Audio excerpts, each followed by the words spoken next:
Magandang araw sa lahat, sir and mga classmates. Ako ba si James Santos from IT3E. Ako may gadarap din ang ayos sa kaibigan mo na ko doon ako. Ako din ang bita doon. Ano kaya mararamdaman na isang kaibigan na tinulungan mo sa umpisa? Pero hindi ka niya tinulungan nung ikaw may kailangan. Narito ang kwento. Malaman natin sa kwento na ang kaibigan mo na ito na loob. Narrated by Elmo Gabriel Tadige.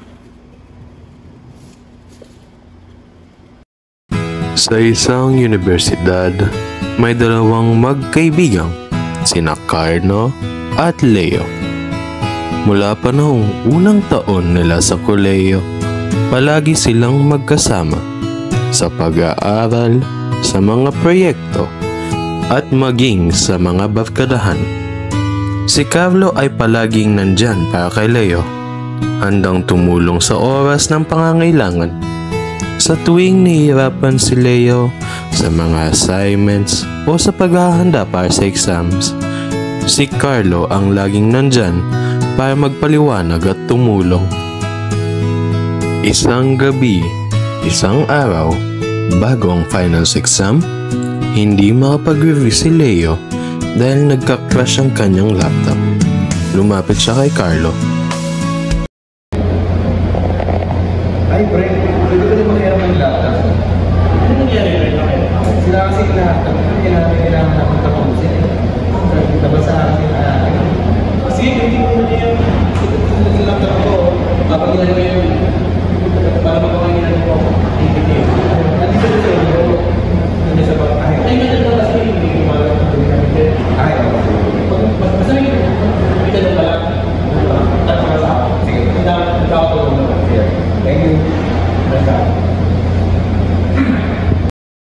Salamat sa tulong ni Carlo, natapos ni Leo ang kanyang mga aralin at nakapasa sa exams. Habang si Carlo ay hindi nag-atubling tumulong, palagi itong iniisip na darating din ang panahon na baka siya naman ang mga ngailangan. Dumating nga ang araw na iyon. Si Carlo naman ang nahirapan sa isang importanteng proyekto. Lubang hirap siyang unawain ang isang aralin sa programming na kailangang ipasa kinabukasan. Lumapit siya kay Leo. Pero na, pre. Ay, wait. Pwede mo ba hinatulang dito sa ano? Sa teacher ko rin, nandun sa transportation model. Silvia, ako ng project ko nahihirap eh. Kaya nga tanong mo, kailangan ko tinisip yan. Pero hindi talaga magawa, hindi yan talaga eh. Ako, pre, kasi yung chalanan, nalilisi ako, tawagin na ako eh. Kung ano na lang kaya, just mo na lang sa loob, pre. Ha? Sige ka na, pre, ha? Mga, pre.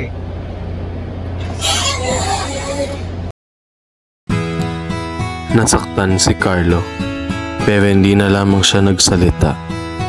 Ginawa niya ang proyekto mag-isa, kahit hirap na siya. Natapos niya to, ngunit ramdam niya ang pagkakaiba ng pakikitungo ni Leo.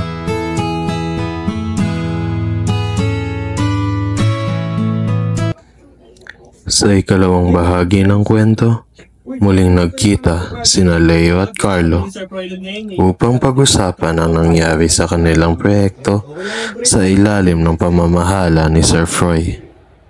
Mayroong pa ring tensyon sa pagitan ng dalawa, lalo't na't may pinagdadaanan si Leo. Hindi pa rin naayos ang kanyang sira-sirang laptop. Isang araw, pumasok si Leo sa kwarto kung saan natutulog si Carlo.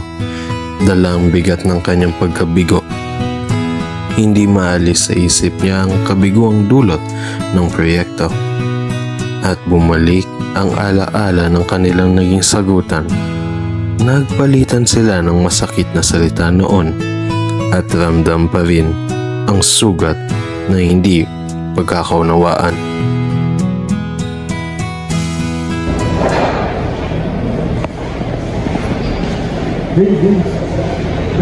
Hindi ako mga yung balik ng laptop. Sira pa rin kasi Hindi na, pre. Hindi mo tinulungan. Isa lang yung nakasama ko yung Sir Froy yun. Tuloy-tuloy na ulit ko yung pinigay sa ano niya, CQM niya. Sinip ko niya ako ngayon dahil sa balik na yun. Ayun na mga pre, sige. Ano nga pala? May kailangan ka lang pala pag may kailangan ka lang pala Pre ha? Nakabala. Makaraan ng ilang araw, muling nagkita sina Leo at Carlo. Sa pagkakataong ito, mas mabigat ang kanilang palitan ng salita. Sinisisi ni Carlo si Leo sa kanyang pagbagsak sa proyekto ni Sir Froy at pinatangang hindi siya tinulungan ni Leo sa mga gawain. Lumalim ang kanilang sama ng loob at nag-iwan nito ng mas malaking lamat sa kanilang pagkakaibigan.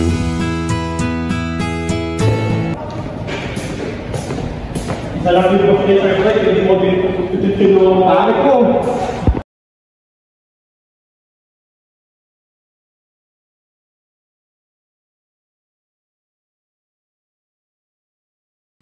Ang moral na kwento, ang tunay na pagkakaibigan ay hindi nasusukat lamang sa kung gaano kalaking tulong ang natanggap mo. Kung hindi sa kakayang magmalasakit at magbigay sa tulong ng tulong sa kapwa, lalo na sa oras ng pangangailangan. Hindi dapat umaasa sa iba ng walang pagtanaw ng utang na loob. Huwag maging kaibigan lamang kapag may kailangan ka lang. Kung hindi maging kaibigan ka sa lahat ng magkakataon at kung kailangan ka rin bilang kaibigan.